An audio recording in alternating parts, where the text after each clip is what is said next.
nouvel épisode de Let's Talk About with Clem et Emma. tout d'abord, bonne année, enfin si on peut dire ça, bonne santé surtout, et on espère que cette année sera la vôtre. Aujourd'hui, on va parler d'un thème qui est, comment dire, au milieu de toute discussion entre les jeunes, c'est-à-dire la chirurgie esthétique. Il ne devrait pas être au milieu des discussions des jeunes d'ailleurs. Oui, et d'ailleurs les jeunes commencent de plus en plus tôt.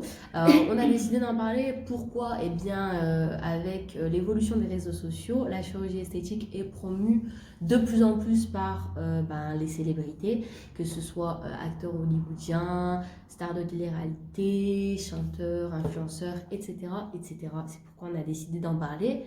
D'abord, dans un premier temps, revenir sur un petit peu qu'est-ce que la chirurgie esthétique et sa petite histoire. Ensuite, parler du phénomène de mode. Et pour terminer, avec les risques et ce qu'il faut savoir avant de faire de la chirurgie esthétique. Premièrement, donc la chirurgie esthétique, ça existe depuis un bail, puisque vers 3000 ans avant Jésus-Christ, les Égyptiens et les Indiens procédaient déjà aux rhinoplasties.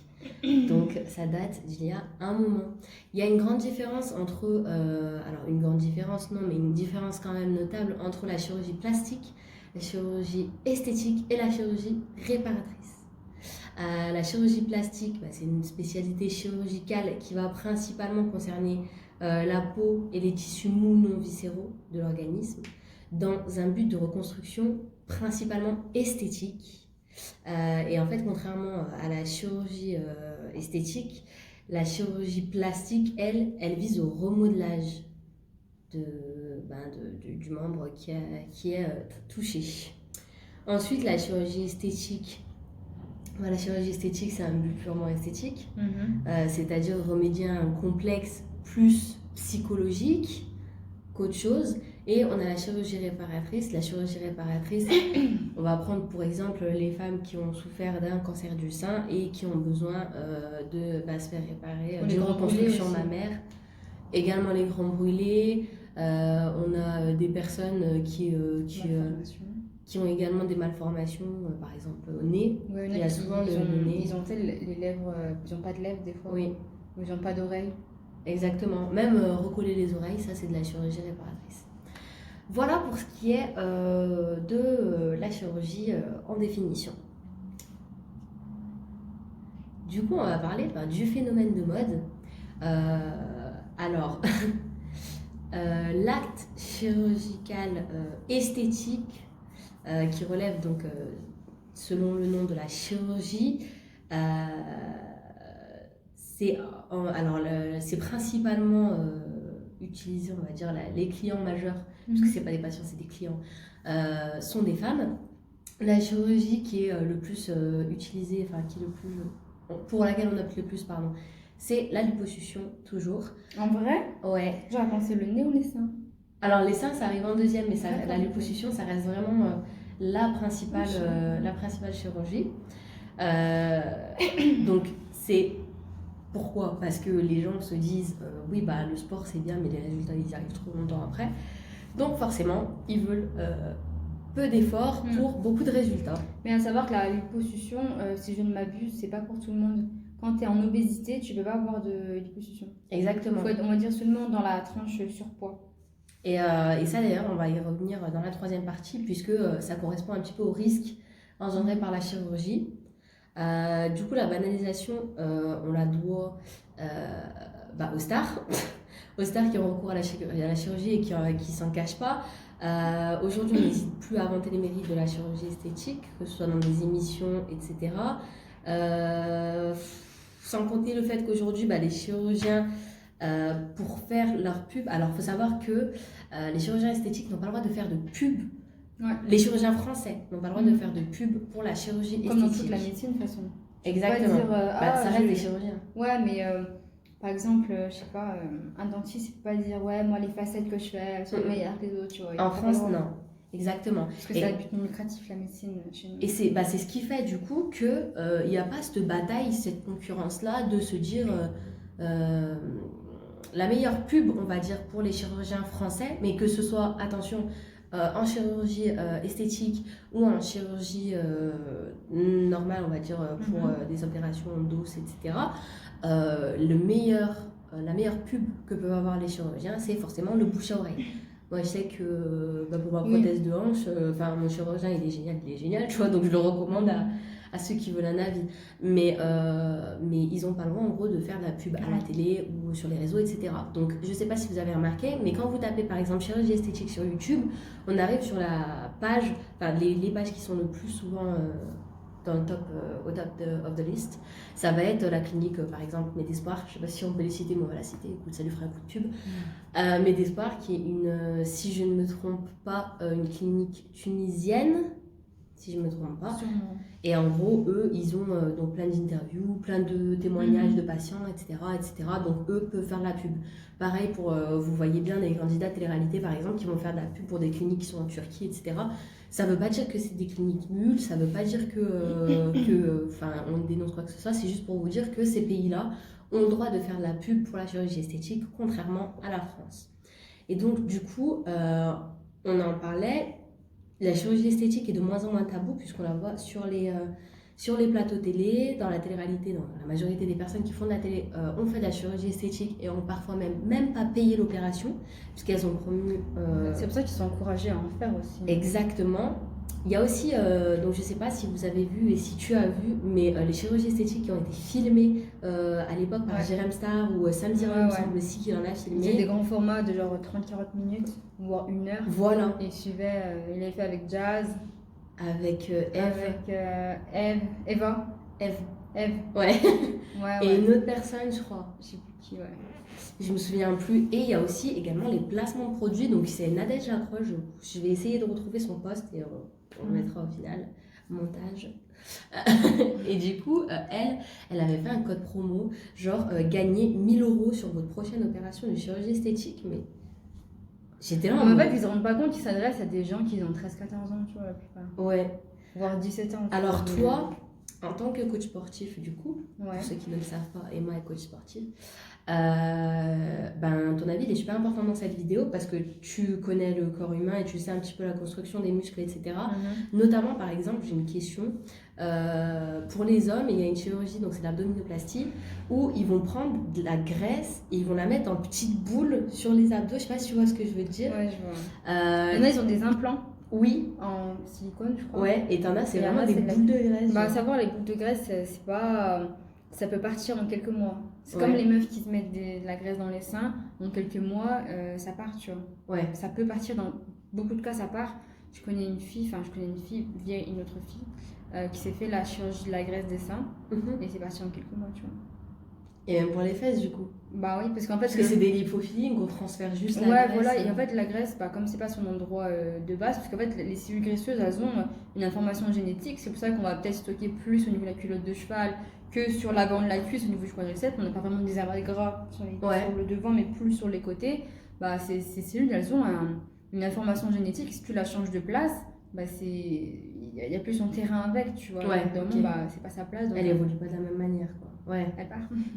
Elle part en général, après ça part dans les fluides, hein, tu vois.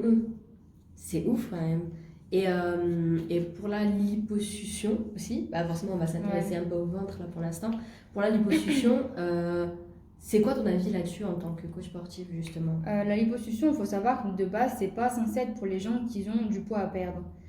La liposuction, en général, c'est censé être conseillé à une personne, je prends un exemple, une femme mince de, je sais pas, 1m60 pour 50 kg, par exemple, une femme assez fine, mais qui a un petit bourrelet au niveau des hanches, au niveau de la culotte de cheval, un petit bourrelet qui ne part pas. Ça, à savoir que c'est de la graisse génétique. C'est des zones que les femmes stockent, ou même à titre personnel que les gens ont stocké ou non. Et c'est là qu'on peut enlever via la chirurgie, parce que du coup, on va enlever la génétique de cette zone, les cellules graisseuses, donc on enlève un peu l'information qu'il y a autour. Et si la personne ne prend pas de poids, comme elle est fine et qu'elle restera fine un peu toute sa vie, on suppose, et elle aura plus de graisse ici à vie. Sauf si elle prend du poids, et là, au bout d'un moment, elle va finir par reprendre sur cette zone. Okay. Mais c'est pas normalement, c'est pas pour perdre du poids. Et pour des personnes, du coup, donc à part cette catégorie-là où c'est vraiment génétique, où la personne a du mal à perdre ce poids. Après, elle pourrait, parce que ces gens-là, désolée de te couper, Ouais, ouais. mais ces gens-là, en fait, ils veulent encore faire des régimes pour perdre ces zones un peu rebelles, mais il faudrait juste se mettre à la musculation, à l'entraînement de résistance, et en fait, le métabolisme va se modifier. D'accord. Et il va prendre un peu en puissance, si puis-je dire, et il va plus s'activer. Et c'est là qu'on va perdre les zones rebelles, Ok. une Ça fois qu'on a marche. tout perdu. Et pour les personnes qui ont fait donc une liposuction et qui en refont derrière, parce qu'au final elles ont mal entretenu ça, on va prendre l'exemple de Maëva Guéna, mais on va vous mettre la photo de la catastrophe qui lui arrive sur son ventre. Parce que Désolée, je ne veux franchement, pas insulter, mais... c'est des balafres, mais. Tu sais, ça fait horribles. des petites vagues sur le Ouais, ventre, mais ça fait, et des- encore, Oh. elle les Photoshop. Donc ça veut dire qu'en vrai, ça doit être quelque chose de ouf. Parce que il n'y a jamais les mêmes sur ces photos. Je sais pas si Ouais, j'ai essayé j'ai de vu. comparer plein de ces On photos dirait un peu, Instagram. bon, sans no offense, sans parler à personnes âgées, mais on dirait un peu une femme genre de 65 ans, tu vois. Ouais, on est ventre d'une femme âgée, ouais. Qui a eu plein d'enfants. Moi qui ai plein d'enfants, mais qui est restée fine, Ouais, et qui du ouais, coup ouais, a la peau ouais. un peu fripée, tu vois. Bah, exactement. Alors, maman, c'est pas à son âge, elle a même pas Elle a 30 ans. 23 ans. Ouais, elle a 23 ans. C'est pas à 23 ans que t'es censée avoir un ventre, enfin une peau du ventre de cette qualité, quoi. Exactement. Et il y a aussi, donc du coup, en plus de la liposuction, les femmes justement qui se font refaire les seins puisqu'elles trouvent leurs seins un peu trop petits, etc.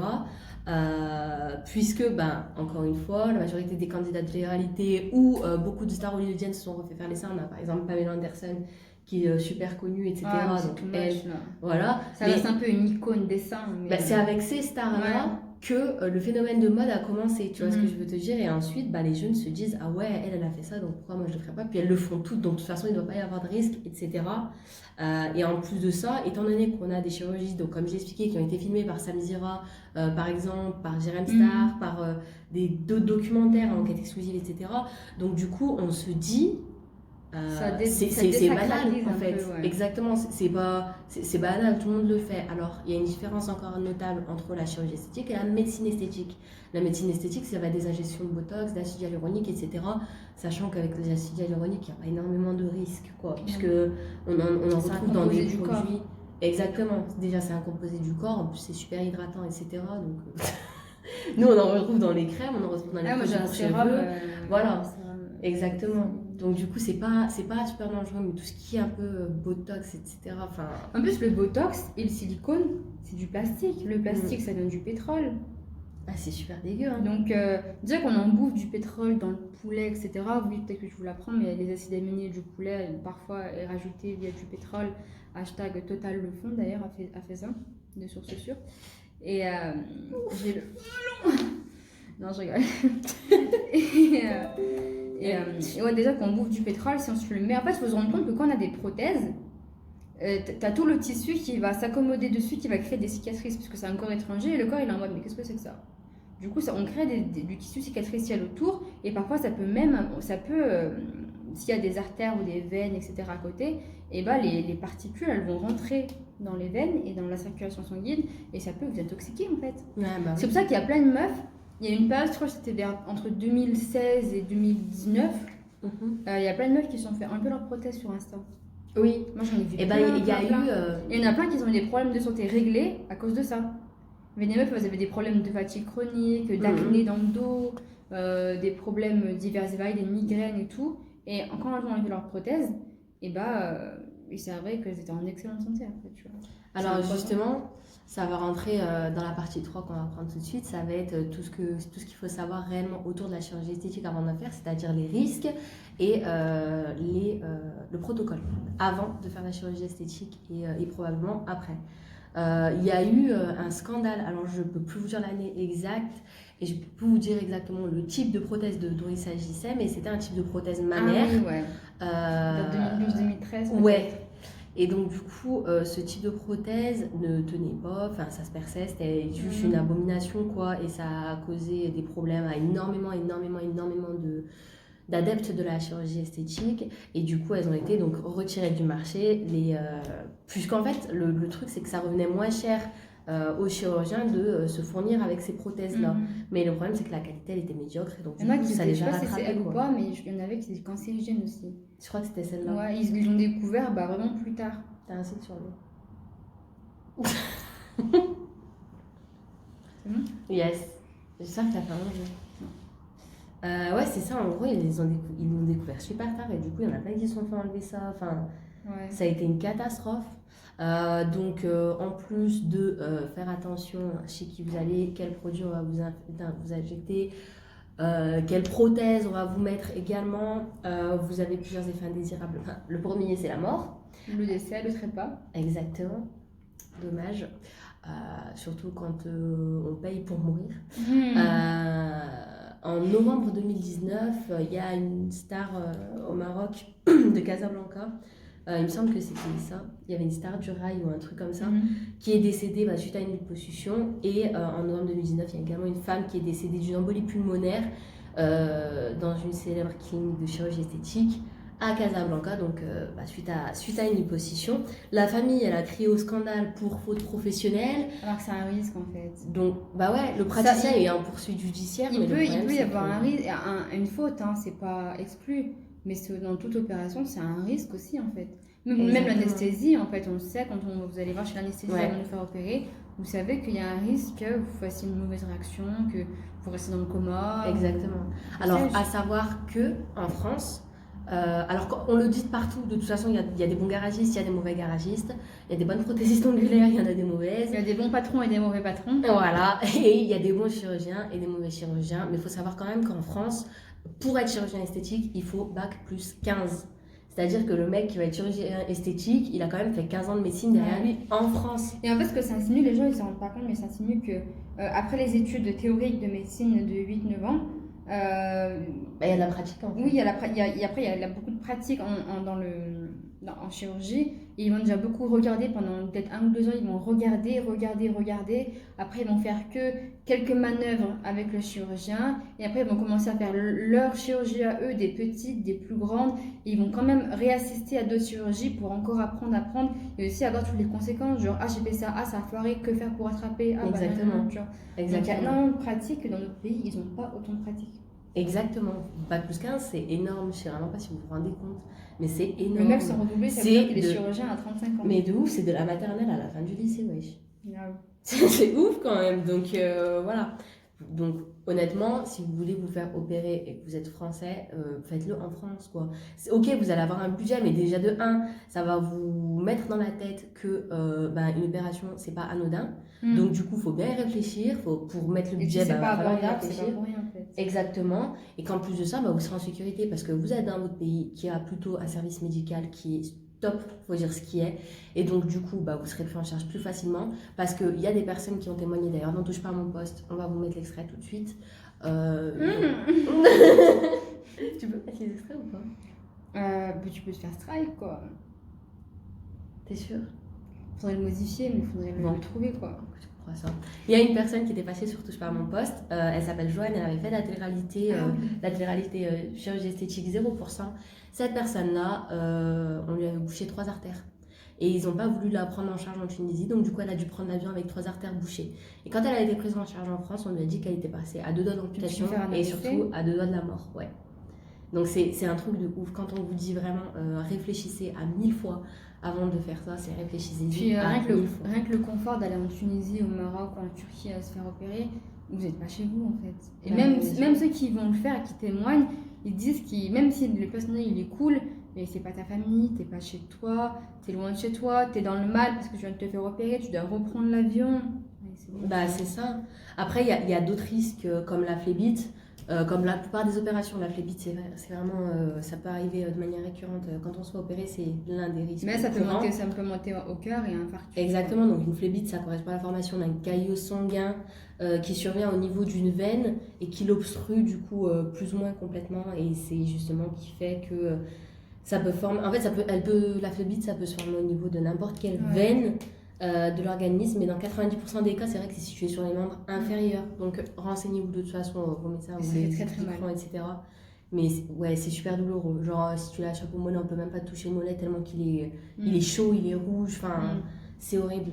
Donc, il y a on va dire, un effet indésirable qui peut être déjà apparent avant la chirurgie esthétique, c'est la dysmorphophobie. Donc la dysmorphophobie, ça se caractérise par une obsession et des pensées excessives sur un défaut imaginaire.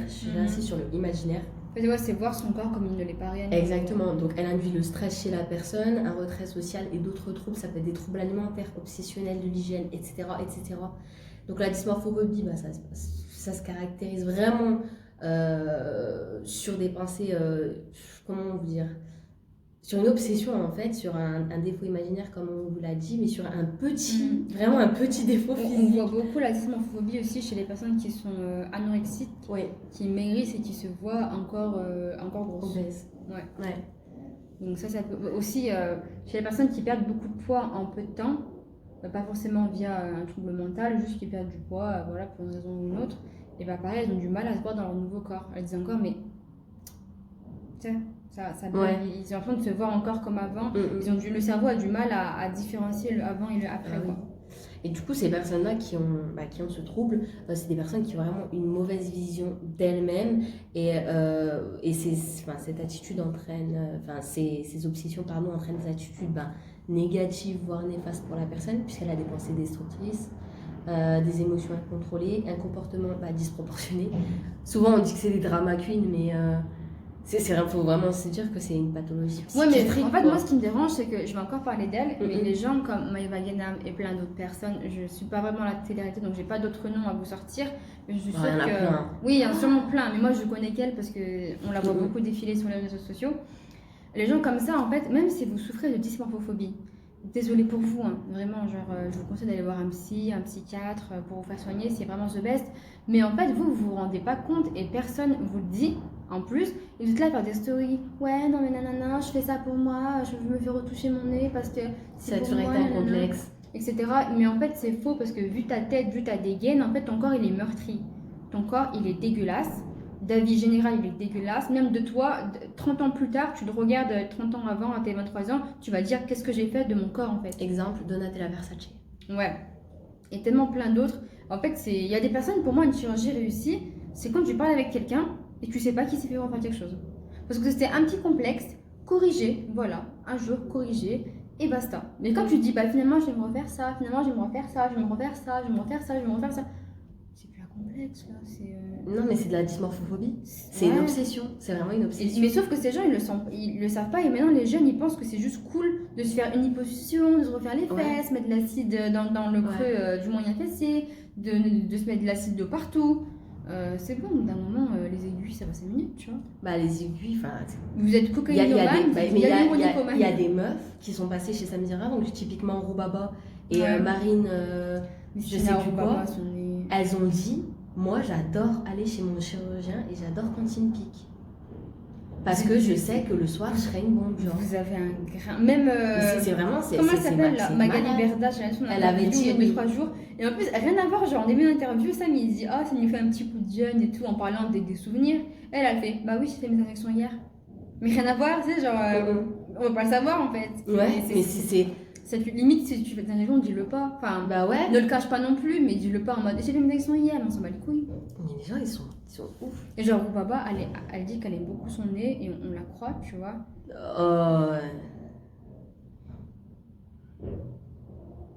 Justina. Il y a eu un silence. Avant, son nez, il était bien. Enfin, c'était elle. Ouais. C'était elle, tu vois. Enfin, je le connais pas plus que ça. J'ai regardé quelques de ses vidéos ou quoi.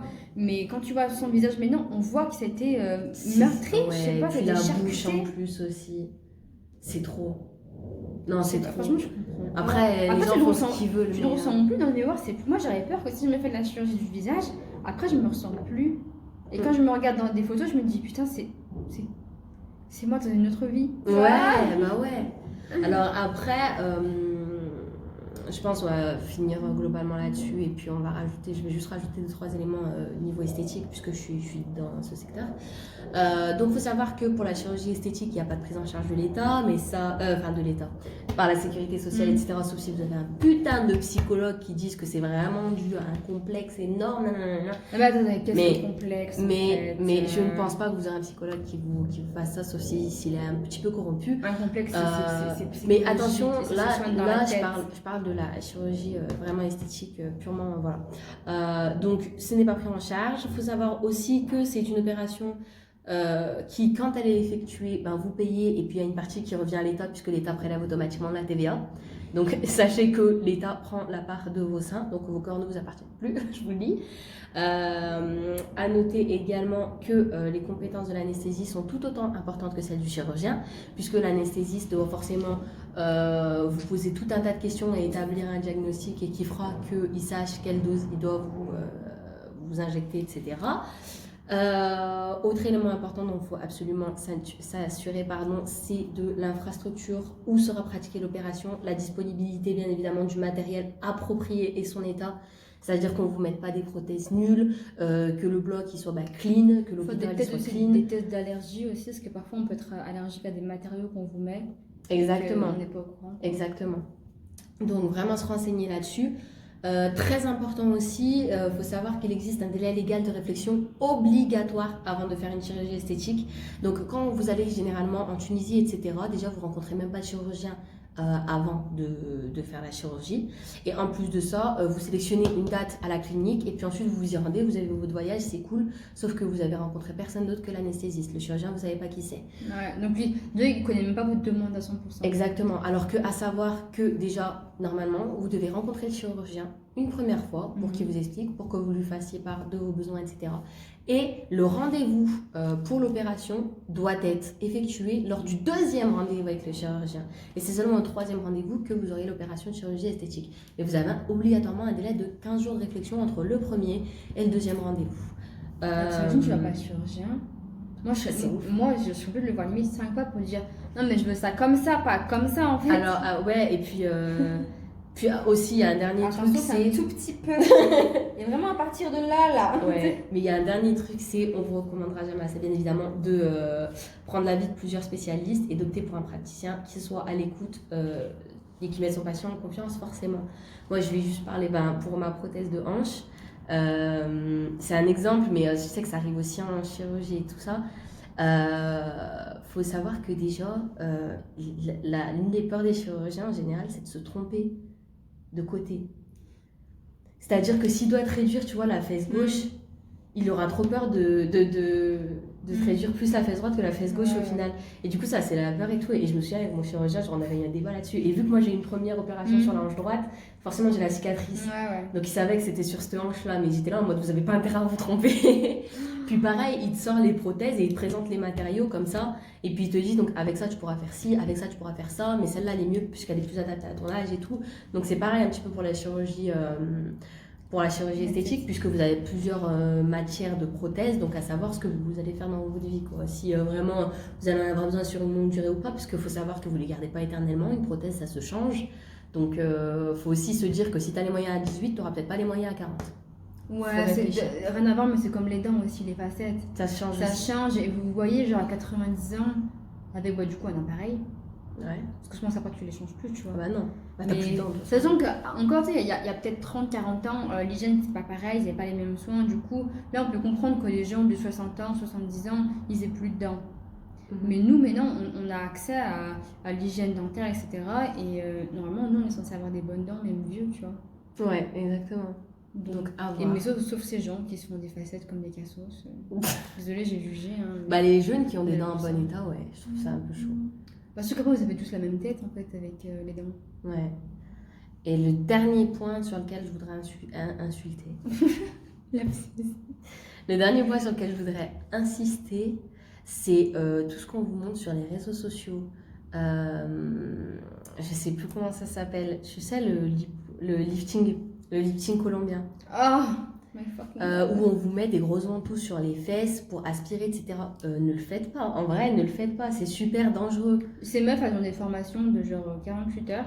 Mais même pas. C'est une journée de formation. Pour vous aspirer la peau, vous faire des petits AVC au passage. Et ça tient pas du tout. Bah non, ça tient... En fait, c'est comme un suçon. Mais exactement. C'est comme ça, vous vous rappelez le challenge Kylie Jenner, là, quand tu suces un truc, ça fait tes grosses lèvres. et bah c'est le fluide qui vient dans la bouche qui gonfle. Et le fluide d'après, il a sa vie à faire ailleurs. Ah ouais, mais ça peut vous créer des hématomes. Enfin, c'est juste, ne le faites pas, quoi. N'importe quoi. Honnêtement, Et puis, j'ai déjà croisé une meuf sur Instagram avec qui j'ai parlé. Est-ce qu'elle avait mis dans la description de son lifting combien? Oui, ça développe le muscle. Je lui dis pardon, je lui dis mais un muscle il se développe par tel et tel et tel procédé, mais pas par une aspiration, en fait. Ouais, elle t'avait pas bloqué cette meuf? Je sais pas, non, je crois pas. Enfin, peut-être maintenant, j'en sais rien. Mais c'est n'importe quoi. Enfin, c'est Ah pas oui, logique. non, déjà. C'est pas scientifique. Personne ne peut avoir de telles allégations, tu vois. Ouais. Franchement, honnêtement, si vous êtes dans la capacité de pouvoir effectuer des activités physiques et régulières, faites-le. Dites-vous bien que vous allez devoir mettre de l'argent dans quelque chose une fois, 2 fois, 3 fois, en gros, tout au long de votre vie. Réfléchissez-y et vraiment, si vous devez vous opérer, faites-le en France. Je parle pour les opérations les plus risquées, donc vraiment qui nécessitent une grosse anesthésie, mais puis surtout, Ne le faites pas du tout. genre où on vous ouvre le corps. Après, à la limite, je sais que tout ce qui est dents en Turquie et tout, c'est pas mal. Implant capillaire aussi, c'est pas mal. Mais l'examen, ça se barre en quelques années aussi. Oui, bien sûr. Non, mais je veux dire pour Donc, tout ce qui assume ta est d'ordre... calvitie dès maintenant et voilà. les cons, ça Non, mais c'est vrai. Non, mais t'en as qui veulent. Non, franchement, moi je suis pour. Si vous avez envie d'avoir des vœux, faites-le. Mais vraiment, Mais ça renseignez-vous marche sur pas. la clinique, etc. Si, il y en a ça. Ouais, mais ils auront quand même une calvitie plus tôt que les autres. Oui, mais s'ils ont des implants, ça se verra pas. C'est ça le but. Non, mais si des fois les implants ils tiennent pas, parce que la partie de peau où les cheveux ils partent, et ben, elle est plus apte à renouveler les bulbes et tout, tu vois. Oui. Du coup, ça peut tenir quelques années, mais après, genre, si tu l'as fait à 25 ans, et bah t'auras ta calvitie. Oui, bah, à c'est 30 ans, mais tu c'est vois. comme toutes les chirurgies. Enfin, il faudrait y refaire, quoi. Oui, mais dans tous les cas, c'est pour ça que je dis que c'est n'importe quoi, parce que moi, du coup, je vois pas le bénéfice dans ça, tu vois. Mais parce qu'après, toi, physiquement, tu as une capacité à t'adapter à ton évolution physique et à t'accepter du coup. Bah, c'est pas je m'accepte, c'est que je m'en fous. Ouais, mais Je voilà, m'en mais il y fous, en a, je m'accepte mais il y en pas, a à tu qui vois. c'est pas le cas, tu vois. Oui, mais dans ce cas-là, il faut travailler sur ça. Il faut travailler sur accepte-toi parce que tu es cette personne, tu possèdes cette enveloppe corporelle, c'est la tienne. Oui, mais par exemple, soin, tu vois. tu as envie de changer ta couleur de cheveux parce que tu es dans un mood en mode j'ai envie de me faire. Moi, par exemple, des fois j'ai envie de mettre des extensions, j'ai envie de changer ma couleur de cheveux et tout, je le fais, tu vois. Mais tu as des personnes, étant donné qu'elles ont une calvitie, bah, elles peuvent pas se faire certaines coupes de cheveux ou ci ou ça. Mais dans ce cas, je pourrais aussi dire ah putain, j'ai pas de barbe, moi j'aimerais trop tailler ma barbe et tout, j'en ai pas. Bah oui, c'est ce que je veux Eh ben dire. oui, mais si tu as envie de te faire mettre une barbe, vas-y. Bah non, parce que du coup, j'en ai pas, Tu vois. bah tant pis. En la fait, vie, à la partir vie de est ça, belle, si tu vois. c'est pas un complexe, si c'est une envie comme ça, parce que ouais, j'ai envie d'avoir ça, bah j'ai ça, tu vois ce que je veux te Dans dire. ce cas, je peux dire ah bah j'ai envie de faire 1m80, pouvoir porter telle tenue. Eh ben fais-le. Je peux pas. Oui, mais parce que c'est pas possible avec Mais la même science c'est d'aujourd'hui. très possible, non, parce que ça m'appartient pas et j'aurais sûrement plein de problèmes d'ossature. Oui, mais de ça, tu vois. c'est ton point de vue à toi. Oui, mais ce que je veux dire, c'est que dans tous les cas, pour moi, tout ce qu'on peut pas avoir via la nature, on ne devrait pas l'avoir en fait. Oui, ça, c'est ton point de vue à toi. Oui, c'est mon point de vue, mais c'est prouvé via tous les side effects Bien sûr, mais tout ce qui est. se mettre non mais sérieux, se mettre des prothèses, ça acidifie le corps. Non, mais ça fait des ça cancers oui, plus ça tôt. oui. Mais te dire Ça que pourrait être dans beau. tous les cas, pour la même chose que tu as en France, admettons, tes problèmes dentaires. Moi, je parle des problèmes dentaires puisque je connais ça. Tes problèmes dentaires. Mhm. Tu as des dents qui ont été mal soignées ou quoi, Mhm. et en France, on te demande 10 000 balles. Mhm. Pour la même chose, Mhm. dans un pays étranger, on va te demander 1000 ou 2000. Pour Si- la même Si chose. c'est vraiment la même chose de la même qualité, bah, j'y vais à 1000. Voilà. Pour résoudre tes problèmes dentaires. Si j'ai des problèmes dentaires. Voilà, oui, mais ça va par exemple, oui. Oui. Tu vois, Mais tout ce qui est mais les dents, parce etc. que les dents, t'as besoin de manger avec en fait. Bien sûr. Bien sûr. Mais pour ce qui est. Moi, je comprends ceux qui ont envie d'avoir des cheveux. Par des exemple, implants, je etc. n'irais pas me faire un blanchiment dentaire. J'ai les dents d'une blancheur standard, je Mhm. dirais, ni plus ni moins. Mais je pourrais dire, ah, j'en ai avoir les dents super blanches et tout. Mais je me dis que la balance bénéfice-risque est négative parce que aller se faire un vrai blanchiment chez le dentiste, ça nique sa mère. Et C'est j'ai- du tertrage. Non, c'est des blanchiments, c'est genre ça te fait des. Mais ils les font, les dentistes, les Ouais. blanchiments. Et ça fait super mal, ça fait mal au nez des dents là. Ouais, ils mettent des courants électriques. non Ouais, voilà. Ah, Ça dégoûte. je crains trop. Et du coup, je me dis, là, tu sais, la balance est négative et j'ai pas envie de souffrir juste pour avoir des dents blanches. Je me dis, au pire, mes dents, elles sont bien comme ça et basta, tu vois. Fuck, sinon, mets du vernis. Ah, Je déconne. Non, enfin voilà. Réfléchissez avant de vous faire des opérations de chirurgie esthétique. On espère qu'on a... Elle est con. J'espère qu'on a pu répondre à vos questions, etc. Et d'ailleurs, n'hésitez pas toujours à commenter, à nous poser encore des questions si vous en avez, à partager si vous pensez que cette vidéo pourra intéresser d'autres personnes. Abonnez-vous pour ne louper aucune autre vidéo et bye bye. Bye bye.